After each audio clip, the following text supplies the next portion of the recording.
Good morning, good morning, good morning, good morning, good people. Yeah, you know what it is. Hard worker, scrappy, unfiltered, and sometimes unhinged football content. Hard to explain, but you know it when you see it. Doing it daily our way. I don't know what you're talking about right now. Redraft and Dynasty Fantasy Football, we got you covered. You know their defense is ranked like 31st in the NFL? NFL draft prospects and rookies? Now you know you in the right place for that. Absolutely. All right, then stop saying it. Then we're done. And prop bets with my man Jay Rich. Count that money, man. Now wipe the crust out of your eyes, get you a cup of coffee. It's time to wake your ass up with Ray G. You honestly are making absolutely no sense and you sound silly as hell. Jay! Raiders! Let's get it, baby. Oh, God. Woo! Yes, my Raiders. Oh, it's a great day. Good morning, good morning, good morning, good morning, good people. It is Monday, March 21st, 2022. Y'all know what it is. It's Las Vegas Raiders' biggest fan, yours truly, Ray G, in the building, brought to you by Prize Picks. Yes, promo code WAKEUP. 100% deposit match up to $100, dollar for dollar when you use the promo code WAKEUP. But Jay, man, I am in a great mood, man. My Raiders, baby. What more can I say besides my Raiders? How are you, Jay? I'm good. You know, I got my Prize Picks merch. As if you can't see, if you're not watching the feed, you need to watch. But how do I sound right now? I'm trying to make sure you sound terrible. On. You sound terrible. Take it off, please. You sound bad. Oh no. The Raiders, baby. I am just over the moon that my Las Vegas Raiders, yours truly, biggest Raiders fan, GQ in the building, baby. Biggest Raiders fan. Biggest Raiders fan since 2021 is how it actually went. If for people not paying attention, Jesus, I love this.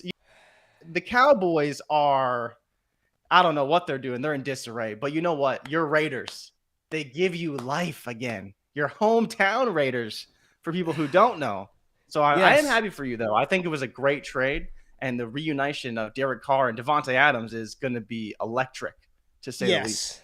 Yes, and for those of you who think I am just flipping teams, I am from Las Vegas, Nevada. And growing up, we did not have a pro sports team. We never thought we'd have an NFL team. So when the Raiders made their migration east to Las Vegas from Oakland, I had to, listen, I've been here since 2021. It's been behind the scenes. It's quiet. It's a build-up. But, yes, I can have two teams. A lot of people were giving me shit, Jay, asking how many teams do I have, how many teams. Listen, we grew up in Vegas, no team. They only showed Dallas Cowboys. That's how it was ingrained into me at a young age. But now that the hometown, the place that I'm from, where I reside from, we've got a team, I got to cheer for the Raiders, man. So, yes, I am excited. I did not just order this Raiders gear over the weekend. I had it in the closet. So I'm happy to be here. And did you get the Prize Picks? Yes, I see you got your Prize Picks merch. Now you can stop crying that you didn't have any. You're fucking complaining. Oh, they just don't send it to me. No, you live in Canada. So well, you know what, Ray. Takes a while Ray. And I have to give you a little bit of. No, here's the thing, and I need to explain something to you. Prize Picks is an excellent company. They take care of their partners. So they shipped that bad boy priority just for me. And so let me just tell you, I think they take care of me better than you at times because they ship their things priority to get their stuff to their customers. So you know what? If you're a Prize Picks partner, they will take good care of you. RayGQue, we'll see. I'm getting slandered a lot in the chat asking what I'm doing here. But listen, man, a lot to talk about. A lot happened. A lot transpired over the past, literally since Thursday. We stopped the show Thursday morning at 8 o'clock. And then right after that, we had news from LA. We got more news. But yes, I do want to start off with Davante Adams traded to the Las Vegas Raiders. They get the 22nd pick, the 53rd pick in the 2022 NFL Draft. So a first and a second rounder. Davante Adams was traded. He gets reunited with his former college teammate, Derek Carr. And I don't know. I'm not sure. I don't want to take for granted that everybody knows what type of damage Davante Adams and Derek Carr were able to accomplish at Fresno State. Now, I get it. It's the NFL, it's different. The stats aren't the same. They're not comparable. But let's just take a look at what Davante Adams did back in 2012, 2013 when he was paired up with Derek Carr. As a freshman, 13 games, 102 receptions, 1,312 yards, 14 touchdowns.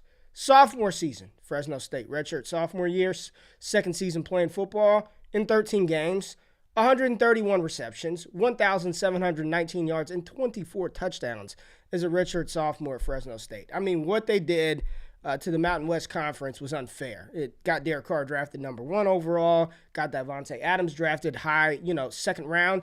What's funny is they traded Davante Adams, the pick that Green Bay actually gave up, or the Raiders gave to Green Bay to get Davante Adams, the 53rd pick. That's what he was selected at in the second round of the 2014 NFL draft. He was selected 53rd overall, and it's just a poetic justice that he's being traded for the 53rd pick. Davante Adams in Green Bay, there's a lot of fallout from this, right? You've got the best wide receiver in the NFL, arguably, in Davante Adams getting shipped to a location which needed desperately to have a number 1 wide receiver. I know we like Hunter Renfrow, we like Darren Waller, and we should still like Hunter Renfrow, and we should still like Darren Waller, but they were devoid of a number 1 wide receiver. And even in this year's draft class, there were a lot of mocks that had Chris Olave, that had all these other potential wide receivers. I saw some Drake London. I saw some Treylon Burks being mocked to the Raiders in the first round. We know that they took Henry Ruggs in the first round of the 2020 NFL draft, but this fills a major need for the Raiders. And in a division that is just day by day, it just gets better and better and better. We saw, I believe yesterday, Gerald Everett, signed or traded to, I think he was signed by the Chargers. The Chargers, man. So this is the division that just continues to get better. Defense, offense, Chargers making moves, Broncos making moves. The Chiefs made a couple of moves that we'll talk about. So the Raiders needed to do something to keep pace with the division, and trading for the best wide receiver in football, pairing him up with Derek Carr, who's still only 30 years old and one of the more underrated assets, I believe, in Superflex Dynasty leagues, which that probably should get corrected after the movement with Davante Adams. But this is a beautiful pairing, home run fit. I think the offense just got 10 times better adding a wide receiver of his caliber, and he got paid. I mean, he got paid. What was the contract on Davante Adams? Ridiculous type money. It's funny because in fantasy, we say wide receivers don't matter, right? It's all about the running back and the quarterback. But in the NFL, it's like the complete opposite. It's the quarterback and the wide receivers are the ones that are getting paid boatloads of money, and irrespective of offensive line, defensive line. But it's the running backs that don't seem to matter in the NFL. But in fantasy, those are the positions that we covet. I'm happy as a Raiders fan, happy for Derek Carr, happy for Davante Adams. He averages about 8.6 targets per game. Hunter Renfrow last year got about 7.5 targets per game. I didn't look up what Waller's per game target stats were, but I think the Raiders, they're not going to have a choice, first of all, but to throw the ball playing in that division. What are your immediate thoughts, Jay, on Davante Adams to the Raiders? I think for me, it just comes down to is what does his ceiling really look like? And when I ran some initial projections, I was just looking at what he did in Green Bay and how we could do that on the Raiders. Now, there's going to be some obvious fallout for Hunter Renfrow and for Darren Waller, but I mean, comfortably, I'd say he's right around 1,300 yards and probably 11 touchdowns with 105 receptions. And that was at about 150 targets with a 70% catch percentage. And even his past 2 years, he's been over 75%. We've seen a lot of things happen with quarterbacks in college and wide receivers in the NFL kind of coming together, right? And we've seen the results of that a little bit in certain aspects. Now, this is a little bit different, right? They haven't been teammates for a while, but the chemistry will still be there. And like you mentioned, that massive contract, 5 years, $141 million. That's not small money. He's now the highest paid wide receiver in football. So he's probably going to get targeted like the highest paid wide receiver in football. Now, what does that look like? Is it 150? Is it 170? Is it 180? I honestly think there is no ceiling for Davante Adams. He could easily do what Cooper Kupp did this year. He's that talented, and I think Derek Carr will get him the ball that much. What it comes down to is right now, how do we value Darren Waller and how do we value Hunter Renfrow, knowing how well they played without him, but he's not some small fish coming into this big pond. He's going to take a large share, probably 25 to 30% of the targets. So where are you at with those two guys, and how are you evaluating them going forward? Well, I just want to say good morning to Miss McDaniel. Brees Hall's mom is in the chat for those of y'all listening audio. Miss McDaniel, what does he need to do at Pro Day? I don't understand what Brees needs to do at Pro Day. He just should show up, wave to the scouts and say, yo, I'm Brees Hall. Y'all saw what I did the past 3 years at Iowa State. You saw my combine. Go ahead and take me in round one. Best of luck to your son. Prayers covering him. Make sure nothing crazy happens. But good for him. Good for you. Good for him. He shouldn't have to do anything, right? He's like, look, I'm Brees, baby. Y'all saw what I did. I'm the first running back off of the board, but good luck to your son. We'll be rooting for him from a distance. But that's real cool that Miss McDaniel taps into the Wake Up Show. That's real cool. What am I doing with Hunter Renfrow and Darren Waller? Is that what you said? Yeah, so it's just because we know that there's going to be a lot of targets headed Davante Adams' way. So how do we kind of evaluate that? Now, I want people to understand, though, Derek Carr still threw the ball 630 times last year. Does that go up? I don't know. That's kind of 630 is a lot. It's a lot from a 17-game target pace or 16-game target pace, but it's not quite that much for a 17-game target pace. Could he go to 650? Absolutely. And like you talked about, the West is loaded and it keeps getting better and better and better. So I could see 650 targets for Derek or 650 attempts for Derek Carr this year.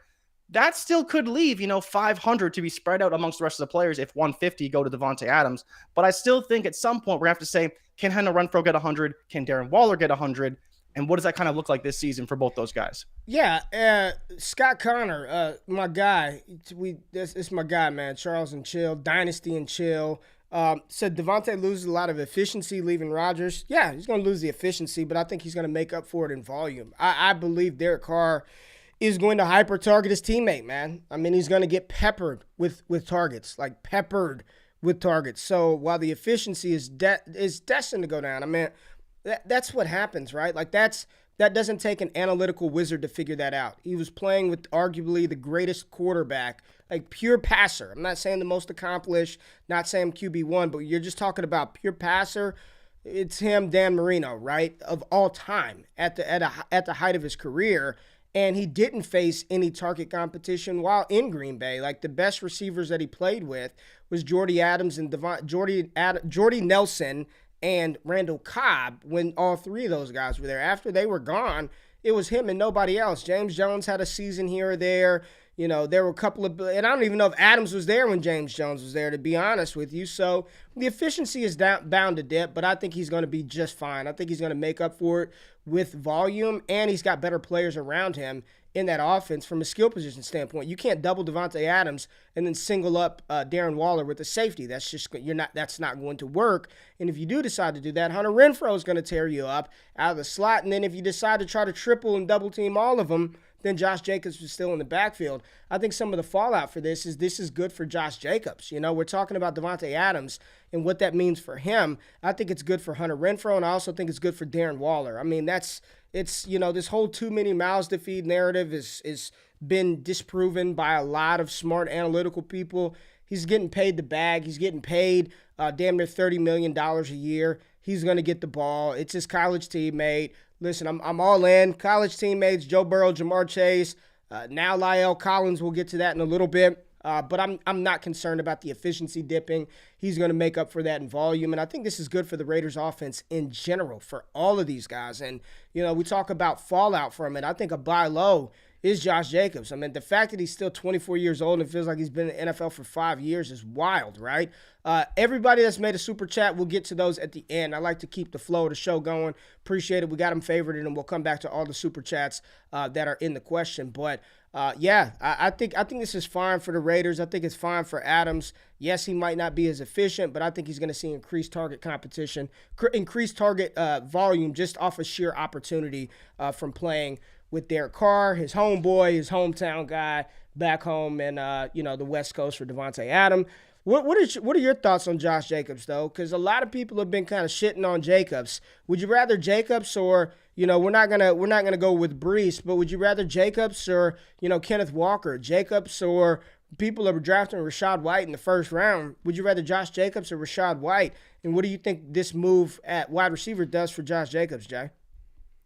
I think it does a lot for Jacobs. Like you talked about, this is going to free up things for everybody, not just the wide receivers. Bringing in an alpha wide receiver, you have to basically force coverage his direction. And if you're running away from that direction, that's going to free up open lanes for Jacobs to run through.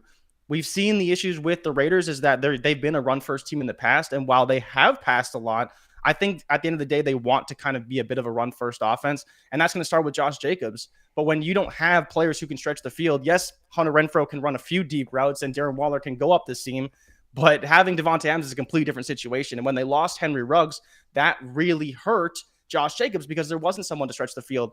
And while Davante Adams isn't a massive field stretcher, he forces defenses to really focus in on him and not focus on the running game. And that's why Josh Jacobs should be a buy low. Would I take him over, some of those talented running backs? Kenneth Walker's a maybe, because I do think Kenneth Walker could be just as successful in the same system. And so it just comes down to is where does he ultimately end up? Rashad White, I definitely think he could be better than, though, because he's a primary runner. 100%. He's going to get the work. And we don't know what Rashad White's going to be in the NFL right now. We think he's talented, but we don't know what he's going to be. And I would happily take Josh Jacobs over him if for some reason in the Dynasty community the cost was equal.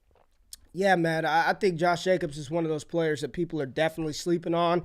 I'm not going out there saying, fucking trade 101 to get Josh Jacobs. I'm not saying that. But if you've got league mates who aren't believers of Josh Jacobs, they're ready because he's going into year 4, and we haven't seen him fully just boom, boom, boom, then take advantage of that. No, I wouldn't take him over Breece Hall. Absolutely not.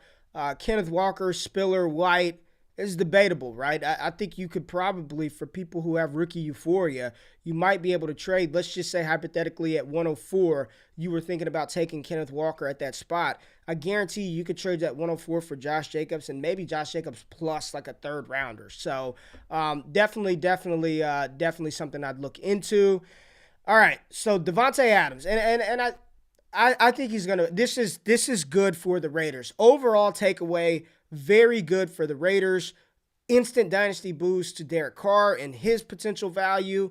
I think this is good. I think the real loser in this one, might be, I think Renfrow is going to be fine. It might be Darren Waller because he took a lot of the downfield targets as well. And by loser, I don't want to say that in the sense that I'm knocking him down, boards knocking him down rankings. But if there were going to be a player who sees, his target share kind of get eaten into a little bit more than the other, I think Hunter Renfrow occupies. Well, Adams can run out of the slot, too. It's going to be interesting to see how McDaniels works all of this out, but I trust his offensive mind. This is good for the Raiders, good for Carr, good for Jacobs, good for the other wide receivers to take coverage away. Awesome trade. And they gave up the 12 and the first round 13th pick and the 53rd pick. So my question to you is, the team that they traded to, Green Bay, what do they do what do they do with those picks now? It's going to be interesting to see what they end up working with I said 12, I'm thinking about Houston, 22 and 28 for the Packers. Are they going to double up and take 2 rookie wide receivers? And even if they do, what does that mean for Rodgers? Like, most rookie wide receivers going into Green Bay, they don't hit the ground running, right? They still got to build that chemistry, that rapport with Aaron Rodgers. What does Green Bay do at this point, man? They lose Adams. I don't know what the status is on Allen Lazard. I saw rumors that they were potentially thinking about bringing Marquez Valdes-Scantling back. People are talking about Amari Rodgers. I'm just going to tell you right now, that is a no-go. Do not invest in Amari Rodgers. That is not going to happen. Initially, it's like, my thought is Allen Lazard, bump up, feels gross. They've got to take a rookie wide receiver at either 22 or 28, and maybe both. But even then, man, Rodgers likes that chemistry, right? He's going to cuss out, even if it's a bad ball from Aaron Rodgers. He's going to blame the rookie wide receiver for running the wrong route. They're still rookie wideouts. They're not the top guys because the top guys are coming off of the board at 10, at 13, at 15, at 18 before that 22nd pick. What does Green Bay do with those 2 first rounders? Do they double tap wide receiver, or would they have the balls to even pass it up and piss off Aaron Rodgers some more? Now, rumor is Aaron Rodgers knew this was going to happen. It just seemed odd that as soon as he signs his deal, boom, Davante Adams gets traded. What does Green Bay do with those 2 first rounders? I mean, they've got to at least take one wide receiver. And if they do take one, what wide receiver would you want to see go to Green Bay? Wow, which wide receiver? I think it would probably be Drake London if it was anybody, but I think it's probably at 22, he probably won't be there. I think we both project him to be in the top half of the draft. Outside of that, then you're looking at Jahan Dotson as kind of your route technician who's kind of NFL ready and can do a lot. But again, he's a little bit undersized, right? So we expect him to play that outside role. We know that Lazard can't really play that outside role. He's been a big slot. And then Marquez Valdes-Scantling potentially coming back. I'm worried, like you say that Rodgers knew about it. That's fine. But the larger issue is that Davante Adams apparently turned down a contract from the Packers, and apparently it was a similar contract that was offered to him playing for Vegas.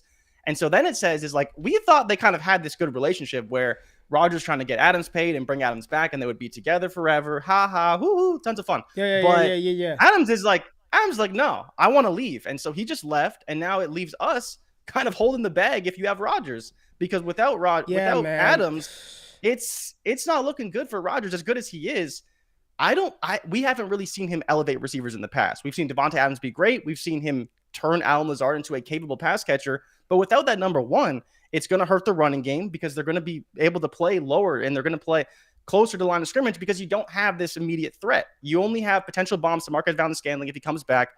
I would hope it'd be Drake London because he's the biggest body. He's very physical. He can do a lot of the things that Davante Adams did at obviously a lesser level. He can play all three levels. He can catch the ball all over the field. I think that's the best case scenario.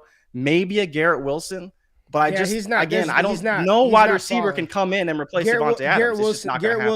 Garrett Wilson, I will bet the farm he's not falling to 22. I think the wide receivers that'll be in play. I believe the wide receivers that will be in play in that range would be Olave, Pickens, Jahan Dotson, Christian Watson, maybe Treylon Burks. But Burks doesn't seem to fit the mold of what Rodgers needs to do now. You got to understand, Rodgers is in get it now mode, like right now. And I don't think Burks is as refined in the areas that make Davante Adams and Jordy Nelson successful. I don't think he's as refined in those areas now. So while I love Treylon, I don't think that fits particularly well. I think Jahan Dotson does, but he's a little guy. Drake London, I don't think he's going to be there at 22. If he does, that makes sense. Olave seems like the best fit. He's experienced. He's a technician. Yeah. He's going to be where he needs to be. He can stretch the field. Is he a number one? I don't think so. I don't think any of these guys are ready to come in and be that team's number one right away, right? That team. You got to understand, Rodgers has a 3-year window and he's done, right? 3-4 years. And they've got a team that's built to win now. So I think you're looking at Dotson, George Pickens, Watson, Olave potentially, Treylon Burks. I don't think Garrett Wilson will be there. I think that'd be a great fit. He's also not a huge receiver either, a shade under 6 foot, 185 pounds.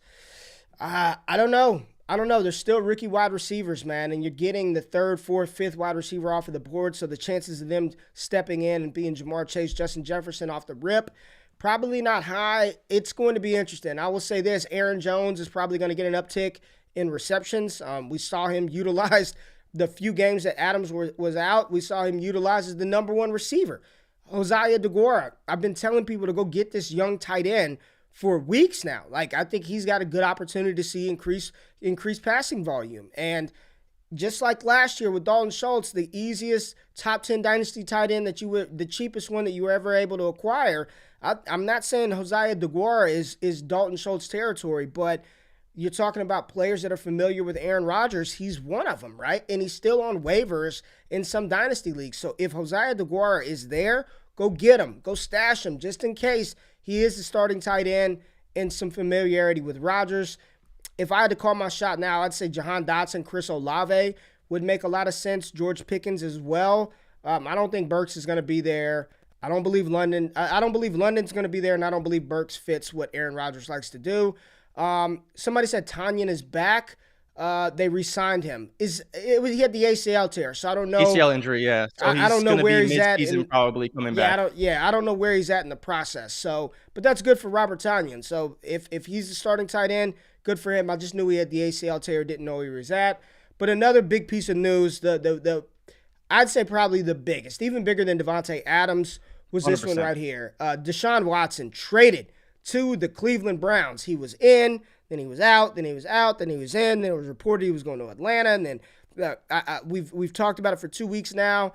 Carolina Panthers didn't seem like they ever really had a real shot. I know that sucks for Panthers fans, but Deshaun Watson will not face criminal charges for the 2022 sexual assault allegations. Still has to handle his civil issues with those, but it pretty much cleared the way for him to be moved to the Cleveland Browns.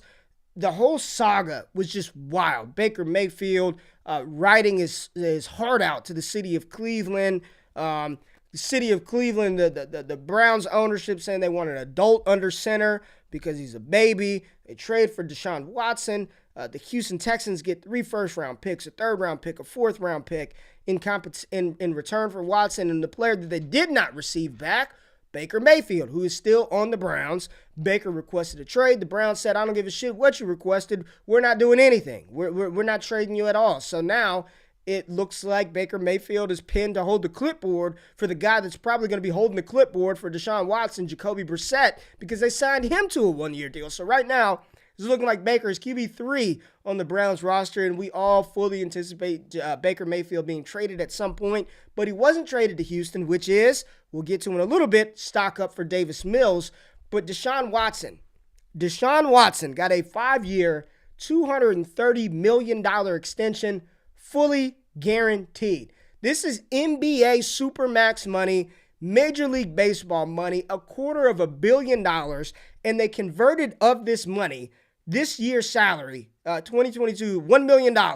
That way, if and when he is suspended, I mean, it's not even eating away at his bread, man. This is what happens, because you don't get this often where a franchise-changing quarterback becomes available so early in his career, and you do whatever it takes in order to make this happen. And a lot of people, a lot of patrons asked me the other day, man, get me excited about this. Should I be excited about this? 100%. And it's bigger than just this season.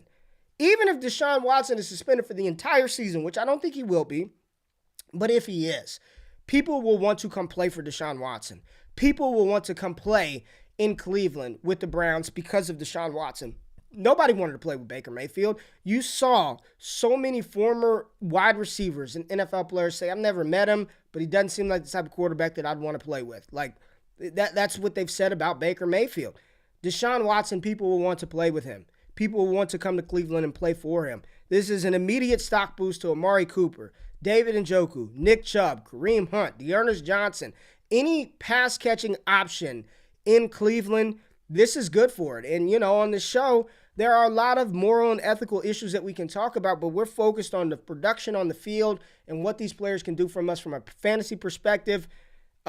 This is awesome. You know, I was excited for the Atlanta reunion, for my Kyle Pitts shares, for whatever wide receiver they could potentially take.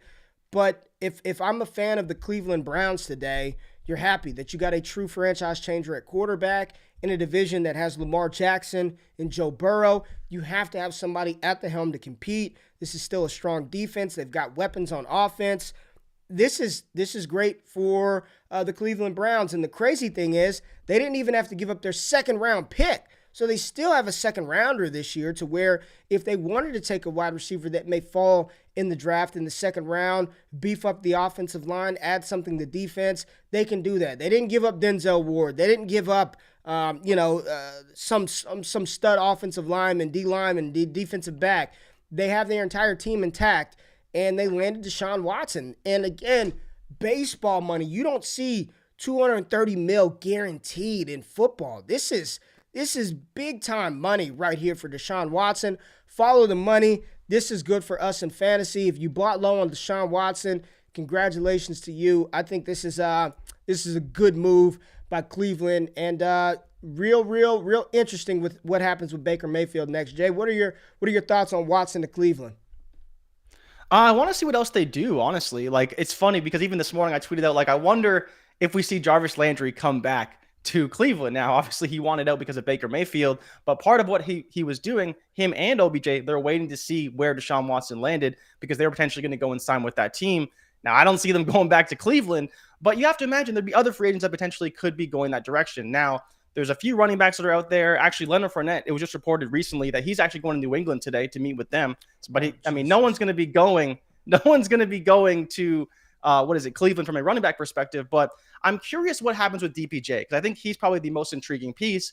If they choose to bring someone in, maybe they try to trade for Will Fuller, a player that Deshaun Watson is extremely familiar with. He's had a lengthy injury history. We don't know kind of what he looks like from a value perspective, but I can't imagine he'd be too expensive to bring in.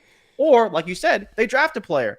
I was listening to a few podcasts, and everyone's talking about how the depth of this draft may cause players to slip. We saw it happen in 2020 with the running backs. No one really wanted to take a running back in the first round because of the depth of the position. They knew no matter what happened, you could ultimately get a good player you were happy with in the second round. And I think we could see that a lot in this draft. We'll see a few guys go pretty high, but when it comes down to it, we may see them opt to take other players early in the draft and then come back with the wide receiver in round 2. And I could fully see Cleveland doing that. And a lot of GMs apparently were talking about how they saw this package as light overall compared to what they were expecting. There was a lot of people saying they were really pissed off because Houston was asking for 4 first-round picks, 5 first-round picks, and they wanted valuable players in return. So to get this package, a lot of people seem to be really pissed off. But at the end of the day, Watson had a no-trade clause. So no matter what happened, they had to work with whatever deal they were given based on Watson's waiving his no-trade clause. But it's stuck up for everybody. But I think DPJ is the most intriguing piece because if they don't bring a ton in, we've seen the talent, but with bad quarterback play. But what's going to happen when you take a good quarterback and pair him with an extremely talented wide receiver like Donovan Peoples-Jones? We'll see. And then even in the chat here, Schwartz, that's straightaway speed. That's your Will Fuller right there. Anthony Schwartz is a burner and will be able to get down the field if he is the wide receiver 3. In best ball leagues, you never know. You never know. I don't know. You never know. We'll see. I mean, depends on what they do. We'll see. I think Donovan Peoples-Jones, I do think it's a boost for him. I think he could play that Will Fuller role. Point is, whomever the pass catchers are, Njoku, Fuller, Schwartz, does not matter. Cooper, I want them all. Give them all to me. Give Demetric Felton. If I got some roster space for you, come on down. I want them all. This is good for the Browns. It's good for Watson. It's what I would be doing is shopping Amari Cooper. This would be sell Amari Cooper season for me. Every time I say that, I try to say what I would trade him for. I'd start out with the 2023 first. If I can get a 2023 first for Amari Cooper, that's awesome. And Scott Connor said in the chat, the crazy thing about this Watson deal is he's going to be up for another deal at 30-31, still in his prime. So he's going to get another $250 million guaranteed. And then there's a chance that if that's a 4 or 5 year deal, he gets another one a la Aaron Rodgers at 35 years old, where he collects another 3-figure million-dollar day payday for his services. So Deshaun Watson just collecting bags, eating like Zeke Elliott. Let's pivot to the Houston Texans real quick and talk about Davis Mills. And I know it seems gross. It seems dirty. Davis Mills got a long-ass giraffe neck. He was a third-round pick. Texans stink. They're going to take Spencer Rattler at the top of the draft in 2022. Woof to those dreams. Remember that? Remember that when Spencer Rattler was pegged to go to Houston? I saw him practicing with South Carolina the other day. Interesting development there. Devy quarterbacks always seeming to fail us all. But the Houston Texans, they said they would like to build around Listen, Davis Mills, 5-star recruit coming out of high school, went to Stanford. We know what they've, Stanford P5 conference, Andrew Luck, most notably. They had some other guys, Kevin Hogan, kind of nasty. But listen, he was drafted at the top of the 3rd round, top of day 2, 303. Well, the top of the 3rd round in day 2, 303 by the Texans. Played very well towards the end of the season with not a lot around him, right? Rex Burkhead at running back, some other random-ass guys at running back. They did have Brandon Cooks at wide receiver and Nico Collins. But this gives Houston an opportunity to really build that team. They got a pick inside the top 10. Do they go offensive line to bolster that unit up? Do they take a Garrett Wilson at 13 from the Cleveland Browns? This is Houston's got some building blocks, and the smart thing would be to see what Davis Mills can do in 2022. If I have Davis Mills, I'm telling you right now, and I've been saying it, Jay, for weeks, for months, I am not trading him for less than a first-round pick. I don't care where it is in the first. He's a starting quarterback in Superflex. The team is going to be bad. They're going to throw the ball a ton. Davis Mills, at least for 2022, has some value insulation, right? Now, what's going to happen after the season, we don't know. But if he plays well enough, that's 2 years down, Houston's going to have to think about, man, we need to lock this guy up, build around our quarterback. You got a quarterback on a cheap contract. This is the perfect time to build something around Davis Mills to see what he has. This is good for Mills. I haven't heard anything from the Brandon Cooks rumor mill, but Pep Hamilton seems to love Davis Mills. Listen, it seems like a Lovie Smith kind of guy. He went to the Super Bowl with Kyle Orton and Rex Grossman. This seems like a Houston Texans kind of guy. This is good for Davis Mills. That's all I can say. This is good for Davis Mills. His stock can only kind of go up. We'll see, right? And if he ends up not becoming anything, you paid nothing for him. So if you get an offer of a first-round pick, I would definitely entertain that. That's where the conversation starts for me with Davis Mills. Good for him. They could be targeting a wide receiver at 13. I'm all in on the Davis Mills train here in 2022. Now, another trade that happened right after our show last Thursday that we did not get a chance to talk about, Los Angeles Rams. Allen Robinson is a Ram. Signed to the Rams, and I believe he got like $30 million guaranteed, 3-year, $46 million deal. A-Rob is back. A-Rob is back, and he lands in an offense that wants to throw the ball a ton with Matthew Stafford, an offense that lost Odell Beckham Jr. to a torn ACL in the Super Bowl. He's going to play the number 2 wide receiver role opposite of Cooper Kupp, provides that downfield threat, can make ridiculous catches. He's got the hands. We've seen him be productive in the past. I'm happy. I've got a lot of Allen Robinson across all my dynasty leagues, and I honestly can't think of a better landing spot for A-Rob. Maybe the Green Bay Packers right now in retrospect, now seeing that Davante Adams is no longer there. Maybe A-Rob in Green Bay, he would have been the number 1 immediate target hog in Green Bay, but this is a phenomenal fit. I think at this stage of his career, probably best suited as a high-end wide receiver 2 on a team. But Allen Robinson, again, his dynasty value just got the shot, man. It got a shot in the arm. It's boosted up. And this is good for Allen Robinson, good for Matthew Stafford. And, it's good for the Rams, right? Because they did end up trading away Robert Woods to the Tennessee Titans. Good for Bobby Trees to get another shot somewhere else. He's getting towards the advanced stages of his career. Matt Stafford signed a 4-year, $160 million deal, extension to stay with the Rams, $135 million guaranteed. Rams are just retooling, man. Les Snead just making it happen. Retooling. Jay, what are your thoughts on Allen Robinson to the Rams?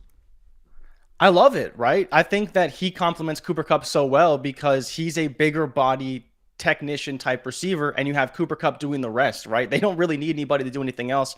I'm not sure where it leaves Van Jefferson because in a lot of ways he was the wide receiver 3, and then he was the wide receiver 4, and then he's kind of back to wide receiver 3 again. And at the end of the day, we know that offense requires a deep threat of some semblance. Once Odell Beckham Jr. got there, he ran a lot of deep crossers, he ran a lot of post routes, and we know that Stafford likes to throw those routes. And so I don't know if that's Allen Robinson's game. I'm not deep into his route charts per se, but I think that they will need somebody to run those routes because that's an area where that offense really excels, and they really open up things underneath and obviously over the top, because when you have Cooper Kupp running a shallow crosser, if the safety pulls down, you have someone to run a post or a corner going backside and go over top of, and that's what ultimately makes these big plays for the Rams, is having these talented guys underneath that get the ball often. But when you see those safeties creep down, you have a guy to go over the top. I love it for Robinson though. And it's crazy because he was really left for dead, not just for a couple years, like for the past few years.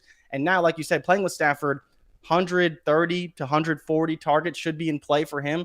And, if you got him, though, the problem is, what do you do with him now? Are you buying him, or is the price too high? Are you selling? Because, again, he's tied to Stafford for the whole contract. It's 2 years guaranteed, should probably be a 3rd year, but we'll see what happens. What are you at with Allen Robinson, and are you keeping him? Are you selling him? Are you trading for him? And what does this look like for you? Because he's got a high ceiling.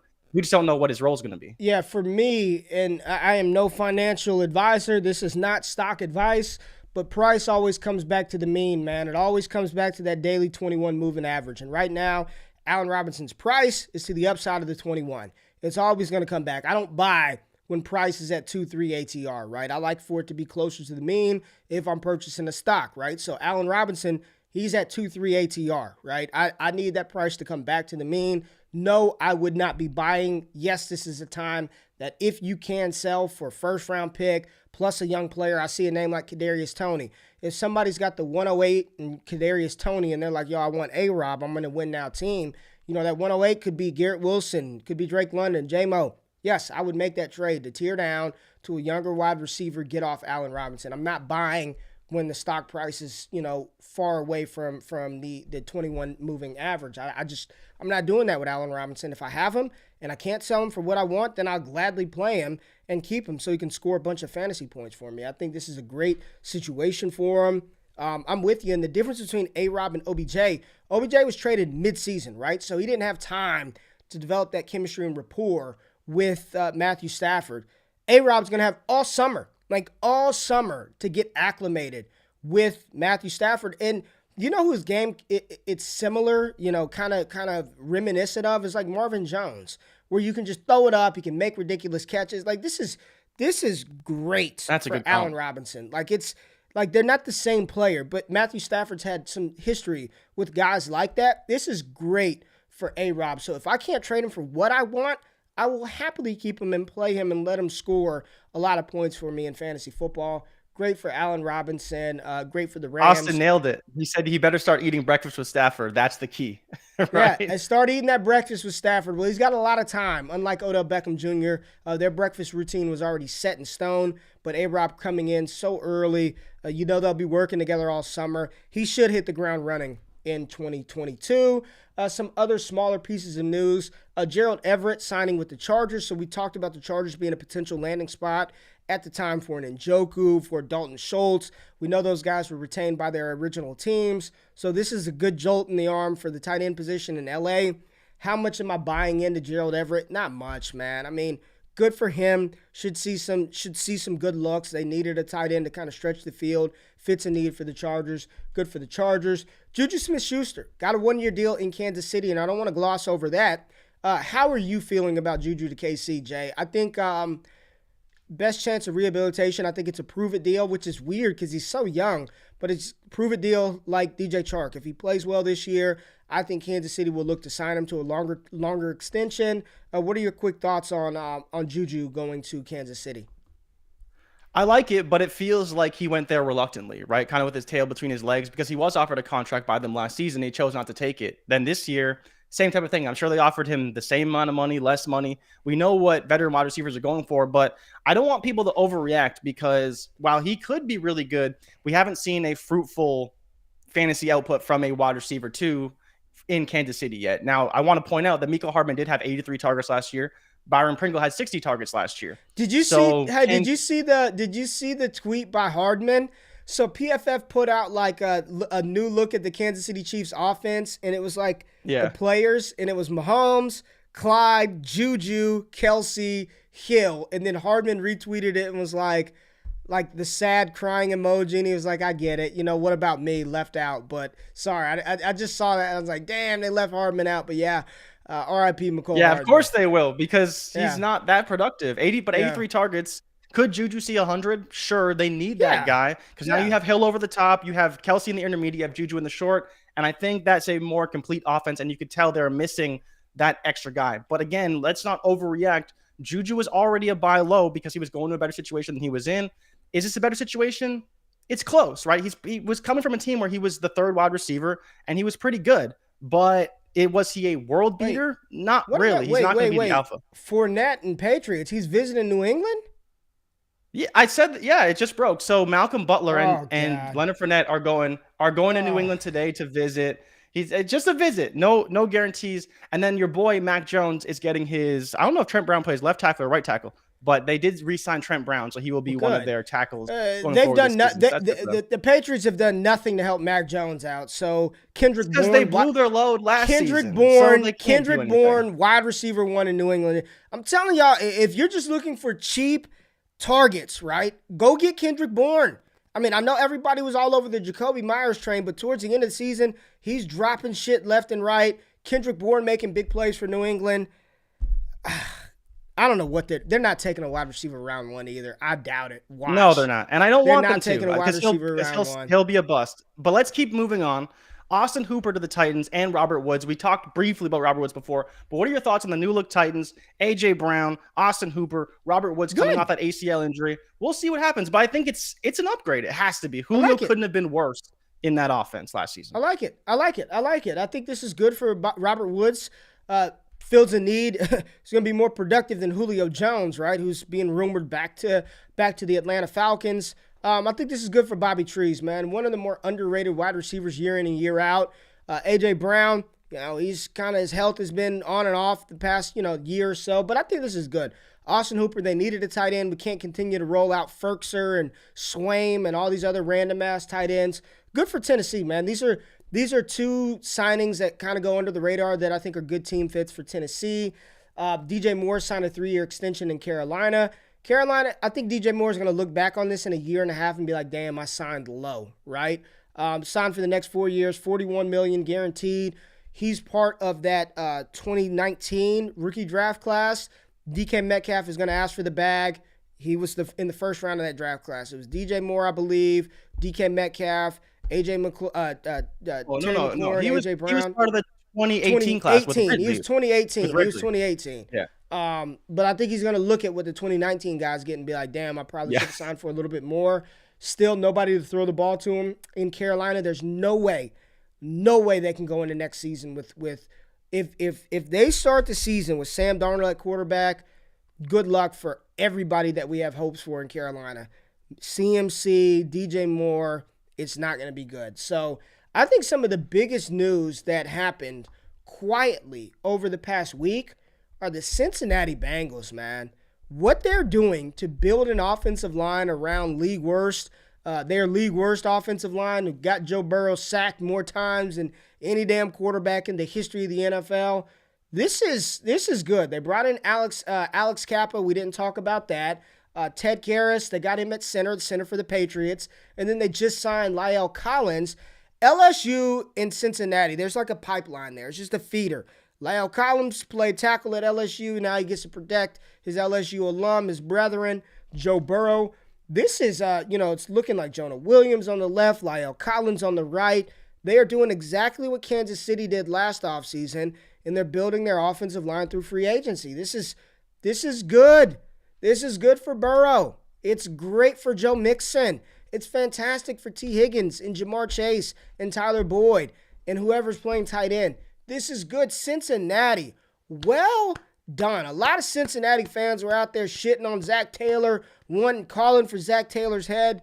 This is great. I mean, what Cincinnati's done to this offensive line to protect their franchise, knowing, we cannot let him get beat up like this again. It almost gives them the freedom and flexibility because everybody was saying they should just draft O-linemen the first 3 rounds of the draft. Can they still take an offensive lineman if they fall to him? Yeah, if Tyler Linderbaum falls to him, then you take that guy. But now it just gives them the freedom to say, we can take best player available. We can upgrade the defense. We can find, they don't need another wide receiver, but we can upgrade the defense. We can grab another offensive lineman if they fall to us.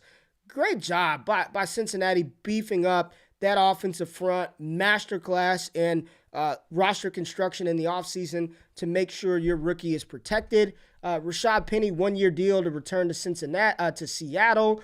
So Rashad Penny shares have life. You got another opportunity to sell.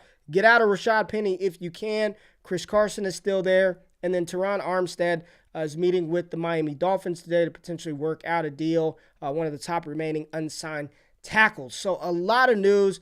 Real quick, Jay, what are your thoughts on the Cincinnati, what they're doing with their offensive front? I'm excited, man. Everyone shat on them all year. They don't take an offensive line. They're not going to be good. They can't do this. They can't do that. They proved that taking Jamar Chase was a smart move. And one of the things I want to quickly discuss before we head out of here is that people need to realize that these wide receiver contracts are going to be out of control, right? Like insane. But what that does is that increases the demand to get a wide receiver in the rookie draft because of how much cheaper these rookie wide receivers contracts are than the veterans. So you think about these second-round wide receivers. These guys got $1 million, $2 million cap hits worth guys that are being paid $20 to $30 million. And so I think over the next few years, we're going to see some of these rookie wide receivers go up and up in the draft because we know that if you don't get them in those rookie drafts, you got to pay out the ass to get them later on. So I think it's going to cause a really interesting dynamic for the wide receivers, especially like you said, quarterbacks, wide receivers, and the trenches. The Bengals. I didn't know the Bengals got Hayden Hurst. The Bengals got Hayden Hurst. Apparently, yeah. Apparently, must have slipped by me. I like it. Great blocking tight end, right? Another piece of that offense. Listen, Cincinnati making competent moves in the offseason. And yes, another tight end that can block and help protect Joe Burrow. Listen, well done, Cincinnati. The front office in Cincinnati, they're doing it right. Good job. We had a couple of super chat questions. Let's get back to those real quick. Rico Stone. What did Rico say? Thank you for confirming that Cowboys fan. Get the hell out of here, man. Is a cult? Yeah, it sort of is. All right, Anthony, $4 super chat. What we got? Father, if you could trade Najee for Debo, Pittman, and a late 2023 first, or T. Higgins and DK, which one would you take? Wait, if you could trade Najee for Debo, Pittman, and a late 2023 first, or for T. Higgins and DK, oh, good God. Yeah, give me Higgins and DK 100% for Najee. Debo, Pittman, and a late 2023 first? Yeah, probably. Yeah, I mean, that's a lot. You're just trading Najee. Listen, Najee's still top, locked and loaded, top 5 dynasty asset at running back for the next 2 years. After they run him into the ground, you'll be wishing you got off of him. If I can get T. Higgins and DK for Najee, I would do that. That personally. If I can get Debo, Pittman, in a late 2023 first, maybe I'd try to switch Pittman out for a running back. If you can get like Elijah Mitchell in place of that, Travis Etienne in place of that, I would say Ramondre, but Leonard Fournette trying to kill my Ramondre Stevenson enthusiasm. Yes, I would do that. T. Higgins and DK over Najee Harris. Yes, 100% would do that. Mr. Fisher, what we got, baby? What we got? Let's hit the sounder. I'm in a 1 QB league that's moving to Superflex. Well done. Well done. A lot of people hate on me. They say they're going to stop listening to the show if I keep shitting on single quarterback leagues. But I don't care. It's my show. Thank you for moving out of the stone age of 1 quarterback leagues and getting into Superflex.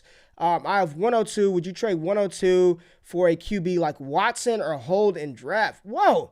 If all Watson cost you is 102, stop watching the show now. Go press accept. Go do that. 102 or Deshaun Watson? In a Superflex league? Are you kidding me? Ray, hold on. There is no but. But it's not till 2025, so it's not moving to Superflex for 3 years. I don't care. For 3 years? Or that's maybe a long time. That's a long, yes, you have Watson, but you could get a quarterback for cheap now. Like, you don't have to trade the 102 for Watson. It just depends on what the value is. But if it doesn't shift for 3 years, that gives you 3 years to find a QB2. You know, maybe your QBs are weak now. You could draft Malik Willis. I missed. You know what I'm saying? Okay. I don't think I would do that because, again, you could draft Malik Willis probably in the 2nd round or late first, like if you really have to. And at that point, why are you taking? Again, it depends on what your situation is, but like you can find one quarterback, weak, man. Yeah, but you got 3 years, 3 years to figure it out. You don't trade the 102. Like, even if some people would probably trade the 102 for Watson in a Superflex league straight up. Like, they might. No, there's no thinking about it. If you're in a Superflex league and somebody says 102 for Deshaun Watson, that's Malik Willis there's no thinking about that. You smash accept that. That's cheap. Malik Willis or Deshaun Watson, there's no thinking about that. But I mean, yeah, he's got 3 years.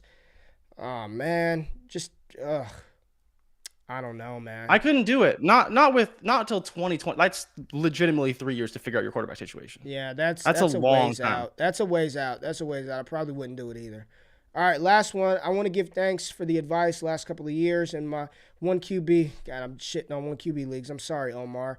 I've been able to acquire Najee, Saquon, Akers, Javonte, T, Pitts, DK, Lamb, staying ahead of leagues. Thanks to y'all. Appreciate you, man. Appreciate you, Omar, for tapping into the show. Even though you're playing single quarterback leagues, we still appreciate you and we still freaking love you, man. Thank you for coming. Man, that one is really bothering me. Eric said the league would probably fold by 2025. Yeah, don't worry about don't worry about getting Watson there. But yes, Cincinnati doing it right. Hayden Hurst, good podcast. Are you expecting Spiller to pro day to have impact? Yeah, I'm waiting. I haven't done anything with Spiller.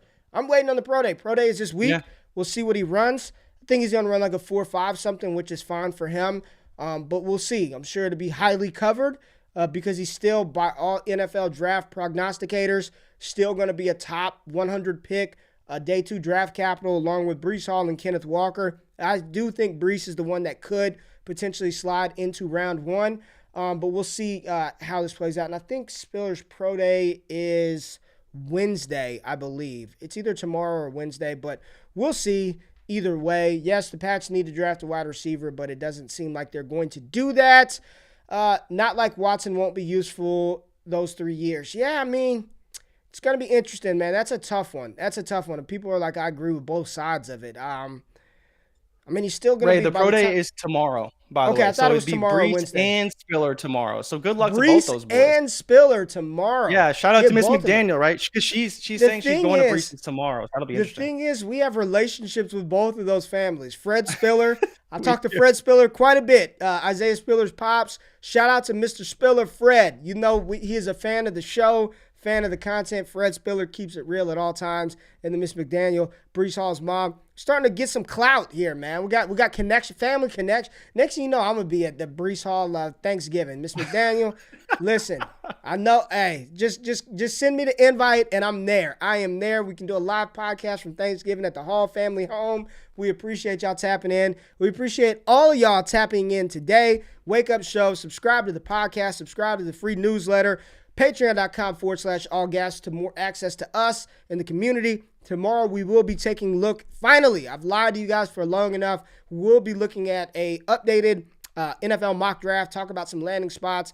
We'll have updates from the pro days on Wednesday. We're doing a full Dynasty trade show this week on Wednesday. So if you've got Deshaun Watson and Allen Robinson trades, I want to know what they are. We're going to go through those values, see if these are trades we would be doing. And this Thursday, we are going to be doing views from a draft slot in a Dynasty startup draft. Don't know what slot we're going to talk about. The 106, 107, Ray, we got the 109. invite. We got the invite. We got the invite from. We got the invite. We going, baby. Miss McDaniel, I'm coming. Listen, I'm there. I'm a good guest. I take care. I clean up after myself. So thank you for the invite. This is dope, man. This is dope. Best of luck to Brees tomorrow. Thank you for tapping into the Wake Up Show. We'll be back tomorrow. Get y'all ass up. Matters thing. Peace.